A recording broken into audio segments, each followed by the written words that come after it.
sen söyle. Canım da buraya mı? Görüşüyor musun?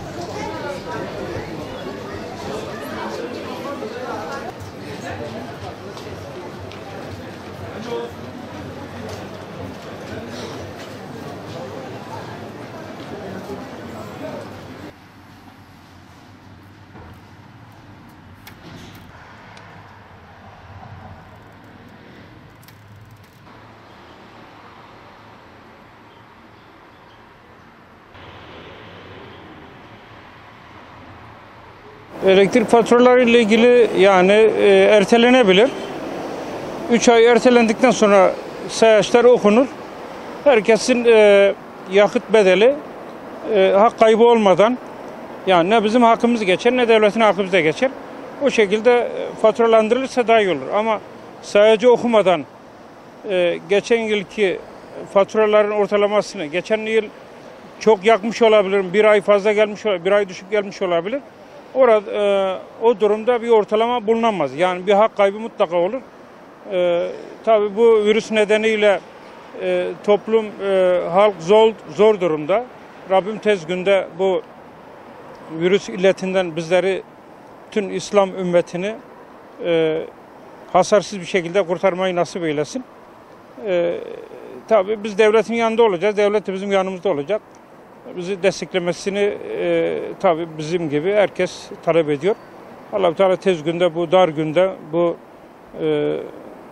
dar günden çıkmayı nasip eylesin hepimize inşallah. Yani hiç uygun bir karar olarak görmüyorum. Çünkü nice kapanan yerler var. Nice kapanan fabrikalar var. Bunlara nasıl standart bir fatura ödenecek? Geçmişe dönük 2 yıl öncenin iş potansiyeliyle şu anki bir değil ki. Kriz var yani, resmen kriz var. Şu an hayat durdu. Sağlık çalışanıyım. Sağlık çalışanları dışında böyle çalışan pek hamşan bir yer kalmadı. Benim görüşüm, şahsi görüşüm çok saçma bir karar. Haksızlığın alası hem de. Yani bugün mesela örnek vereyim. 20 kişi çalıştıran bir restoranı örnek alalım. Ya bu adam 20 kişiden 5 kişiye düştü. O da paketçi olarak. Peki bu adam makinesi çalışmıyor. Artı bir sürü şeyden kıstı. Bu herife sen 2 sene öncenin faturasını nasıl yansıtacaksın? 2 sene önce bu adam belki günde 200-300 tane dürüm satıyordu, servis yapıyordu. Şu an 10 taneye düştü. Haksızlık değil mi sizce bu? Fabrikayı örnek alalım. Fabrika 150 tane çalışan var. 100'ünü çıkardık virüs bahanesiyle. 50 kişi kaldı. 50 kişi kaç tane makine çalıştır? Atıyorum 50 makine. Geri kalan 100 makine devre dışı kaldı. Ama sen bu adama 2 sene öncenin faturasını göndereceksin. Mantıklı mı bu? Değil. Ben hiç mantıklı bulmuyorum. Devletimiz bence bu yükü kaldıracak durumda değil. Herkesin elektrik faturasını ödeyecek durumda değil. Neyse o standardını ödesin yani. Ya standardı neyse ödensin bence. O şekilde daha makbuldü. Yani bugün standart bir fatura geçmişe dönük. Ya yazık günah, insanlara yazık. Çünkü nice insanlar iş yerini kapattı. Ve sen bugün kepengi kapalı bir iş yerine 2 sene öncenin faturasını baz alarak fatura yazarsan yazık günah yani. Vallahi sonradan yine bize yüksek fatura olarak döneceğine eminim. Bu karar yani şu günlerde olmaması gereken bir şey ama mecbur olacak bir şey. Ama sonradan bize acı fatura olarak yine yansıyacaktır yani. Bundan kaçamamız yok. Daha güzel fahiş fiyattan zaten TEDAŞ elektriği veriyor bize. Bunu siz de biliyorsunuz. Hak edilmedik bazı şeyler var. KDV'si olsun, bilmem nesi olsun, ÖTV'si olsun. Bunlar hak edilmemiş şeyleri halen almaya devam ediyorlar. Mahkeme kararı olduğu takdirde yine de almaya devam ediyorlar. Hani yapacak bir şey yok. Vatandaş olarak hükümetten artık.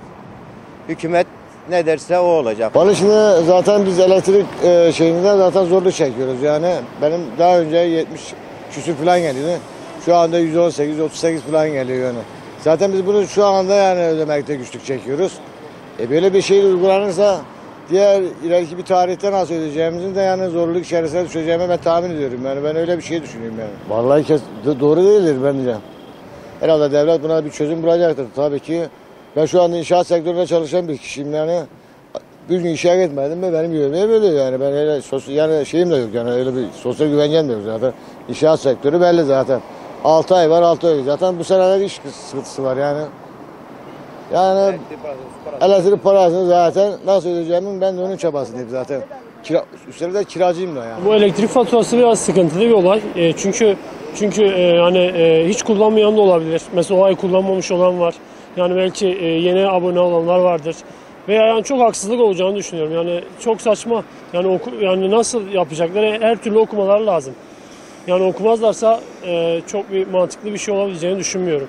Çünkü yani bir mantıksız buldum ki yani bunu oynadıklarına emin de değilim. Yani ona Peki nasıl olmalı? nasıl olmalı zaten nasıl olsa sayaçlardaki şeyleri görüyorlar. Yani o sayaç okumaları yapmasınlar. Mesela ne zaman hayat düzenine girerse o zaman bir şey yaparlar, düzenlemeye getirirler. Yani şu an için yanlış bence o. Tabu olur. Yani sonuç olarak düşünürsek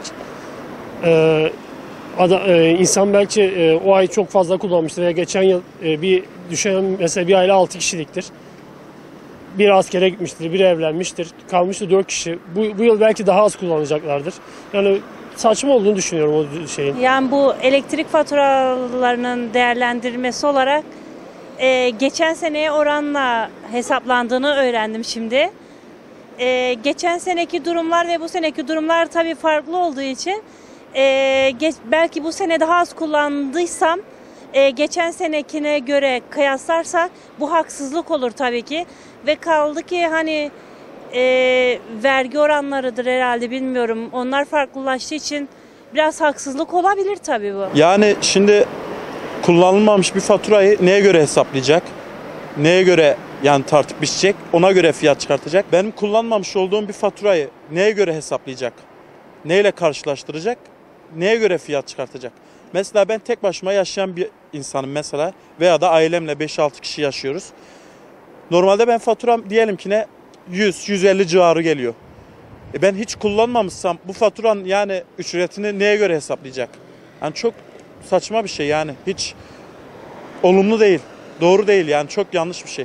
Yazık günah parası olan insan var, çalışmayan insan var veya da çalışıp evine çok az miktarda ekmek parasını bile getiremeyecek şekilde insanlar var. Yani o zaman o 50 liralık fatura kullanan bir insan o zaman 70 liralık bir fatura rahat çıkar. Belki de 80, belki de 100. Yani gelip tartıp biçmeden fiyat çıkartacak. Hiç olacak bir şey değil yani. Koronavirüsü var şu an ülkemizde, Türkiye'de. Ve biz de müzisyeniz yani ben de müzisyenim. Çalışmadığımızdan dolayı yani faturalar falan bizi zorluyor. Çünkü 3 ay yani normal şekilde fatura almaması lazım. Ve bu faturayı okutmak anlamsız. Yani şu an fatura okunmayacak ama aynı kira gelecek değil mi? Aynı fiyat gelecek. Yani bu konu hakkında düşüncelerimiz olumsuz yani saçma. Böyle olmaması lazım.